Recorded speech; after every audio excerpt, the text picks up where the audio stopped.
त्राहिमाम, त्राहिमाम, त्राहिमाम।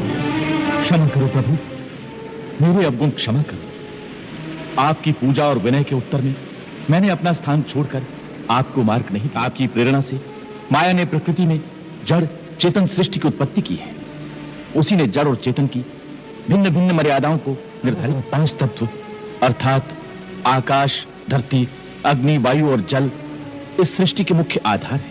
स्वभाव और मर्यादाएं आपकी स्वीकृति से ही निश्चित की गई। तो मैं कभी अपने तत्व की मर्यादा का उल्लंघन नहीं करता।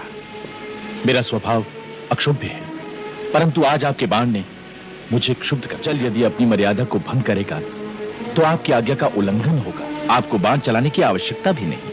आपकी इच्छा मात्र से ही मैं सूख जाऊंगा। उससे मेरा मान और मेरी मर्यादा दोनों भंग हो जाएंगे। 5 तत्वों में से यदि एक का भी इस प्रकार गुण और स्वभाव बदलकर उसकी मर्यादा भंग कर दी जाएगी तो सृष्टि के संतुलन में विकार उत्पन्न हो जाए। यदि आप प्रलय से पहले ही प्रलय लाना चाहते हैं तो आपको अधिकार है। मैं एक सेवक की भांति आपकी शरण में आया हूं। जैसा उचित समझें आज्ञा दें, मैं वही करूंगा। हम तुम्हारी मर्यादा भंग नहीं करेंगे, परंतु हमें वो उपाय बताओ जिससे हमारी सेना भी उस पार उतर जाए और सागर की मर्यादा भी। इसका उपाय तो बहुत सहल है।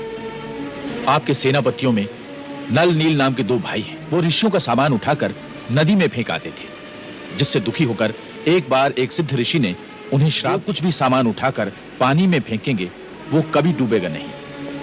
आज वही श्राप आपके काम आए। यदि ये दोनों भाई अपने हाथ से जल में पत्थर डालकर समुद्र के ऊपर सेतु बांधने का कार्य करें, सेतु तैयार हो जाएगा जिसके ऊपर से चलकर आपकी सेना समुद्र के उस पार पहुंच। डाले हुए पत्थरों को और उनसे निर्मित सेतु को स्वयं भी धारण करके सेतु बंधन में स्वयं इनकी सहायता करूंगा। इस प्रकार समुद्र को बांधने से तीनों लोकों में आपका सुयश गाया जाए। सागर, हम तुम पर बहुत प्रसन्न हैं। तुम्हारी उदारता से हम तुम्हारे प्रेम के ऋणी हो गए।